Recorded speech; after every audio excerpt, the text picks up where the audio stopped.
Hi everyone, welcome back to Lifting the Lamp.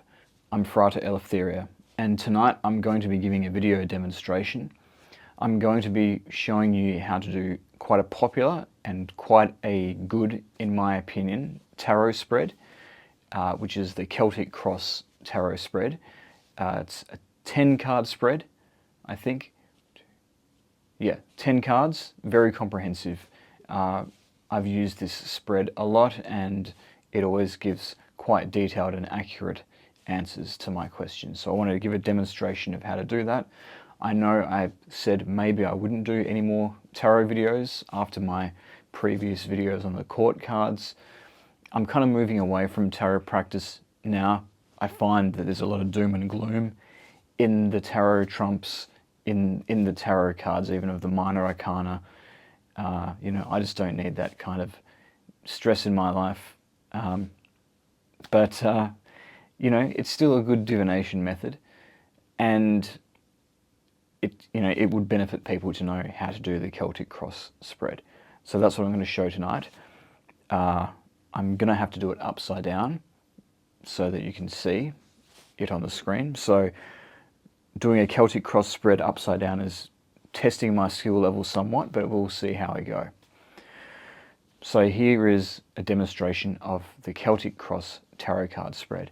And the specific question that I'm going to ask the cards tonight is to give a reading for the coming year for all of us, the world, this society, whatever you want to phrase it as, to give us some direction, give us some idea of what's on the horizon in these uncertain times. So without further ado, here is the demonstration.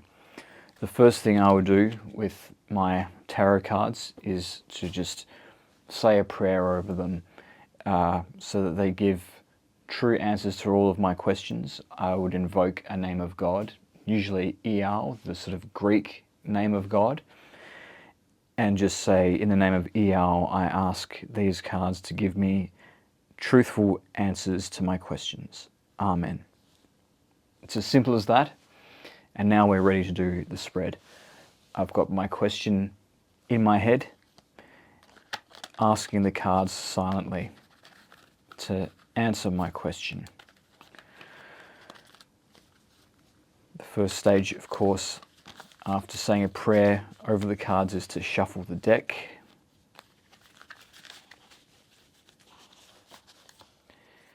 And I usually split the deck as well. Now, I'm going to be picking 10 cards for the Celtic Cross spread, and each card represents something a little bit different, depending on the positioning.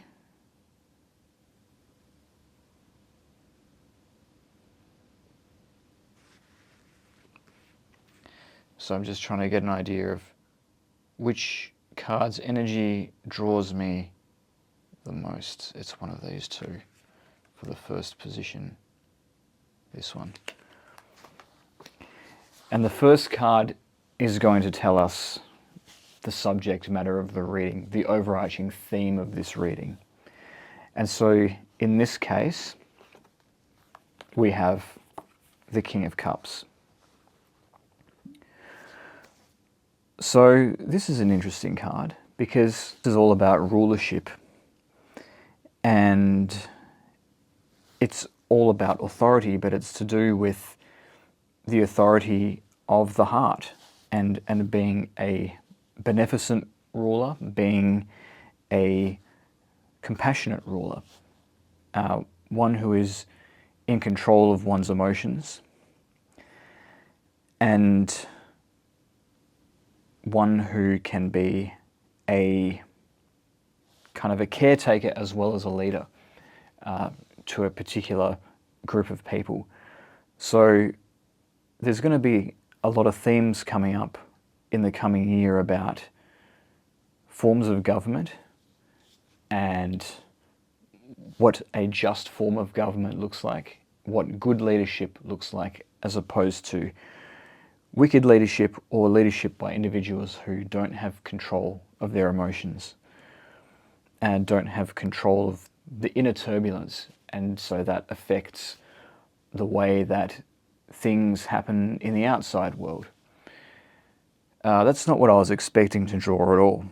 Given some of the sort of political characters that have come on the scene recently, I would have expected the King of Wands, if anything. So that's very interesting. We'll revisit that, and as we draw more of the spread, there will be more cards that tell more of a story and flesh out the context of why this card has been drawn. So the next one, and I'll again pass over and find which card's energy jumps out at me.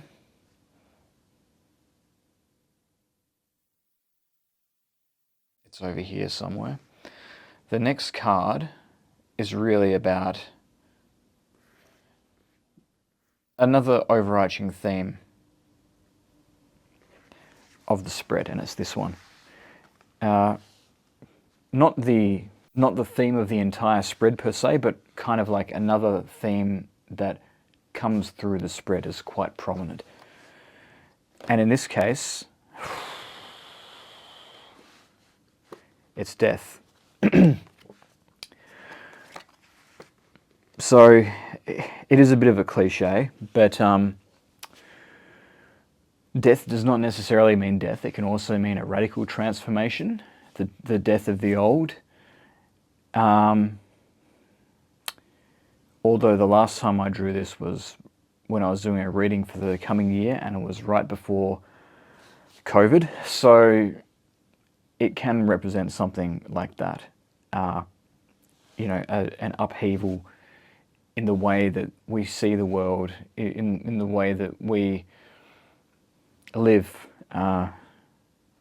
Yeah, it's some kind of a radical change, coupled with a rethinking of what is good government and just government and just leadership. That's very interesting. So we've got kind of an overarching theme for our spread now. The next one is going to be about what is in the conscious, the collective conscious of humanity, and this will be the collective unconscious of humanity. If this was an individual spread, it would be your individual conscious mind and conscious drives and ambitions, and what is in your unconscious mind. So let's draw the third card first, and it's definitely drawing me to one from around here. You can use any method to select these. You know, you can just pick the one that you feel drawn to. I just make use of energy because that's just the way that I do it. It's the way that I feel I can get accurate kind of results when I'm drawing a card, and it's something that I'm tuned into. But you can just choose it at random and have the same effect. So this is what's in the conscious mind, and what we have is the 8 of discs. So this is a card of industriousness, of building towards something, something great. And it represents working towards abundance. Abundance is on the horizon, but it takes some work. And that process of working for it is underway. So we're building towards something, and it's very much to do with the physical, the material abundance of society. Okay, so that's what we're focused on. That's consciously that's what's on everybody's mind. It's what we want to move towards. And the thing that is driving us in our collective unconscious, it's one of these. We'll see what that is. So it's this one, whatever this is. Our collective unconscious is the Wheel of Fortune.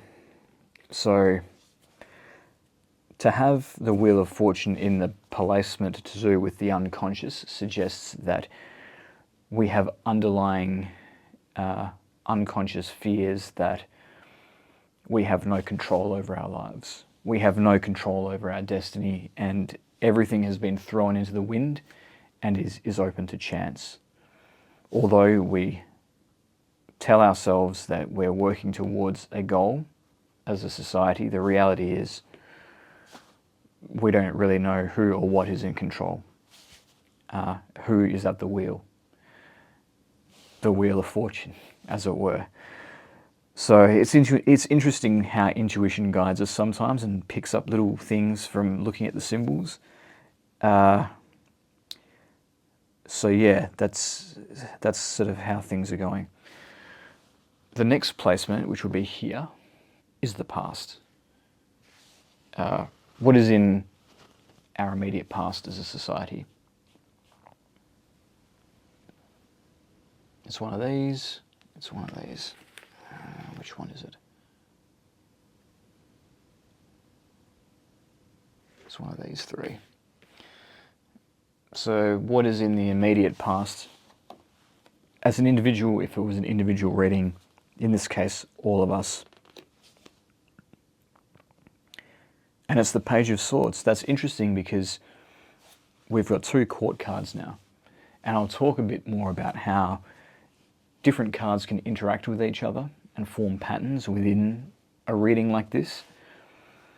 But the Page of Swords is really a youthful and ambitious kind of a card, and looking towards learning new things and really becoming the master of some area of knowledge.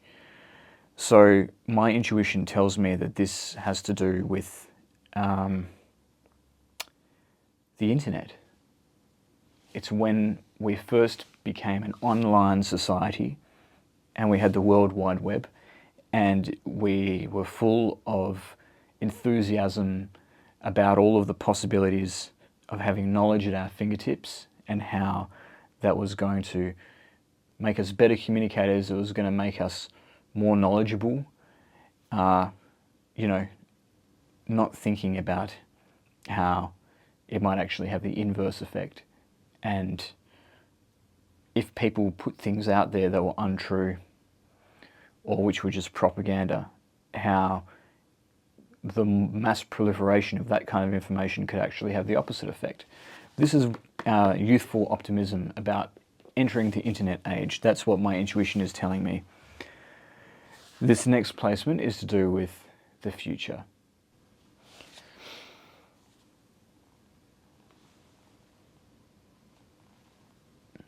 Yeah, it's this one.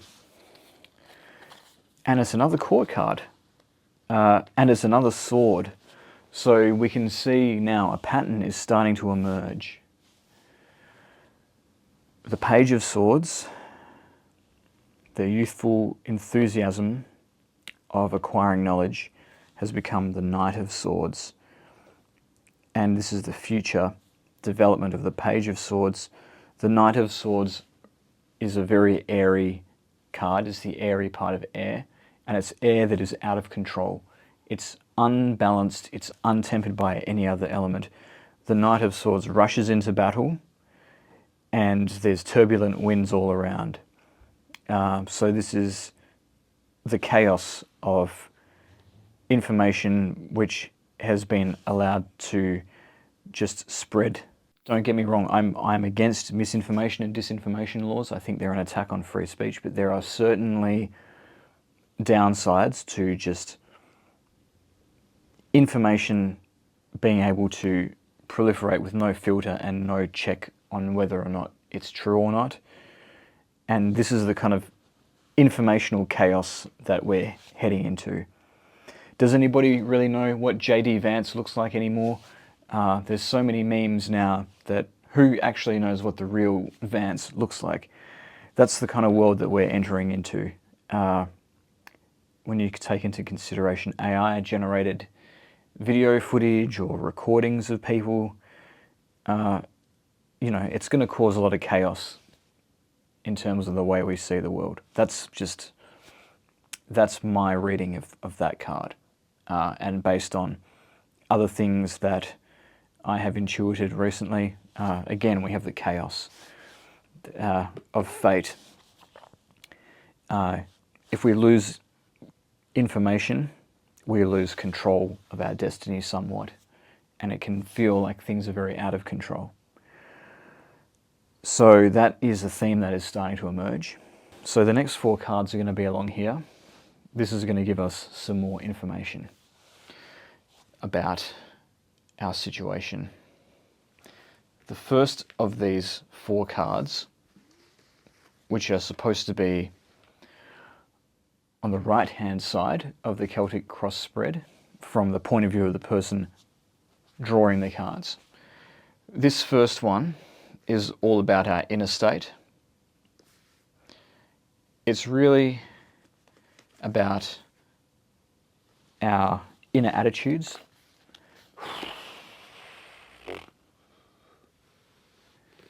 Can you see that? It's the devil. So humanity is in a wicked state. This is the Kali Yuga. It's the end of an age. It's the days of Noah, or as it was in the days of Noah. Wickedness is at an all-time high. I mean, you know, humanity is just being called out massively by this card being drawn in this position.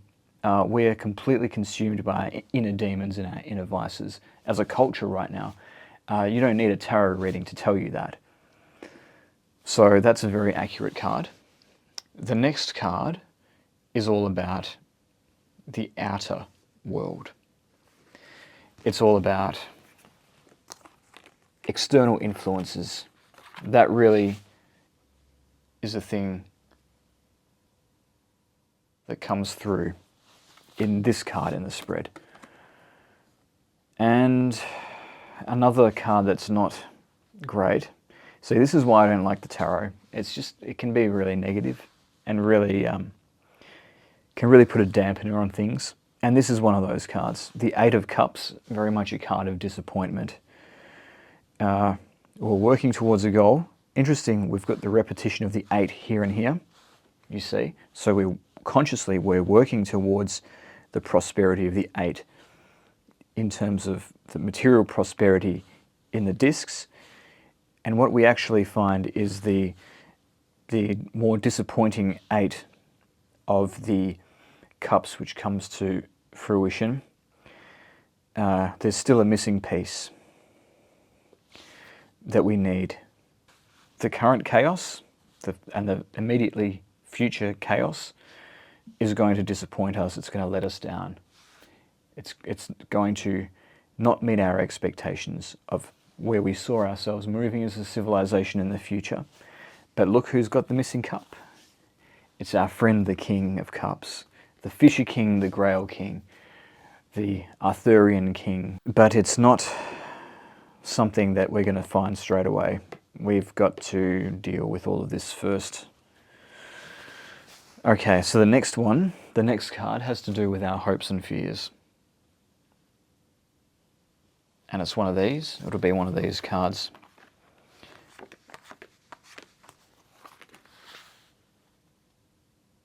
It'll be one of these. Just let your intuition guide you when you're selecting the cards. It's this one. The Ace of Cups. Again, we see the cups. And again, we can see a theme perhaps of the missing cup. This card represents hopes and fears in the Celtic Cross spread. So in this case, obviously, it's our hope of finding the missing card. You see how they all interact with each other? It's really quite beautiful. Even if the message itself is dire, there's a beautiful symmetry to the way the cards tell a story. And of course, Cups represents emotion. It represents our feelings, our intuitions, and it's in many ways you could say, the opposite of the swords. The swords is all about information, but information is just data, and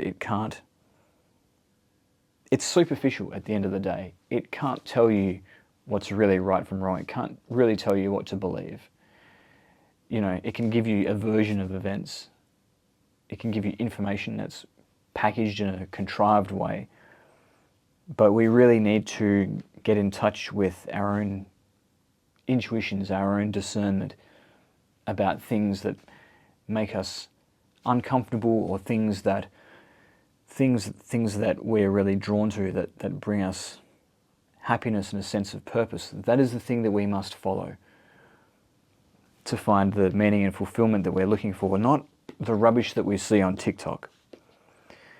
And so our hope is that we will find that, but we need to acknowledge to ourselves that that is actually the thing that we're looking for. So that is what my intuition is telling me is represented by this spread. The final card, appropriately enough, is the final outcome. So let's go ahead and see what the final outcome is going to be for all of us at the end of this 12-month cycle. Do I really want to know? I'm not so sure, but hey, we've got this far, so why not? Why the heck not? It's one of these.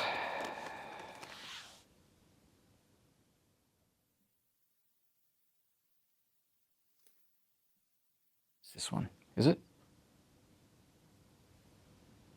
No, it's this one. Oh, it's another cup. This time it's the Queen of Cups. So that's interesting, because the Queen of Cups is the consort of the King of Cups. And the King of Cups is the overall flavor of the reading, and the Queen of Cups is the final outcome.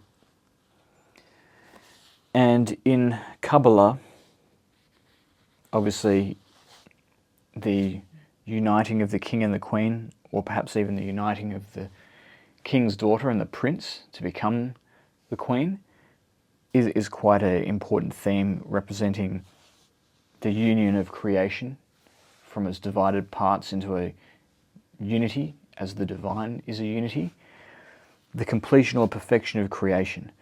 And so we could see a little bit of that here, I suppose. The final outcome, we will finally have,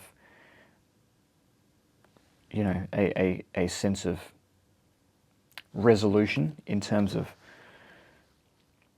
what we're looking for in this 12-month period to begin with. The Queen of Cups is different from the King of Cups, though. It's much more of a calm card. While the King of Cups has got a turbulence that he has to sort of remain the calm center of, the Queen of Cups is a much more just naturally calm and soothing kind of a card. And this chalice is actually in the form of, it's reminiscent of the tabernacle in a Catholic church in medieval times, and it's also got the two cherubs either side, which is a symbol of the Ark of the Covenant. And as I said in my video on the Queen of Cups, the suit of cups in tarot actually is equivalent to the suit of hearts in playing cards. And so the Queen of Cups is the Queen of Hearts, and the tabernacle, the Holy of Holies, represents the presence of God. And so we need to find the presence of God by looking into our heart. And that is going to be the big lesson and the big change or transformation that we need to face, is that we can't rely on information to feel like we're in control of our destiny. We can't rely on information to feel like we are overcoming our inner demons or working towards the abundance that we want. And it's not even really the pursuit of material things that are going to win that abundance for us, that will lead to disappointment. What we're really looking for is the cup. What we're really looking for is the heart. and the divine wisdom that lies within the heart, and that we can access by getting in tune with the heart. So that is the message for the coming year. I don't see any signs of nuclear Armageddon, fortunately, but certainly a lot of confusion and a lot of feeling like things are not in control.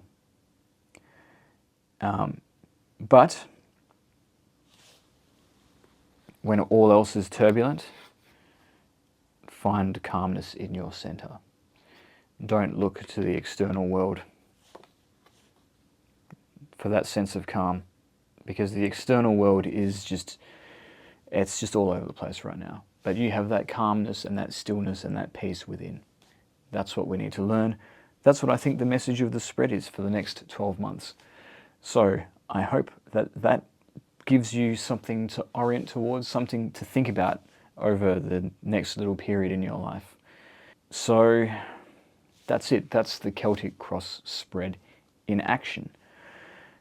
And I think that that was a success. It was not as dire as I thought it would be. But I hope that you enjoyed it. And if you did enjoy this video, please leave a like on the video, subscribe to my channel to support my work. And if you want to support me further, hit join or thanks down below. And leave any comments that you might have down below as well. But thank you again for listening, and I'll see you next time.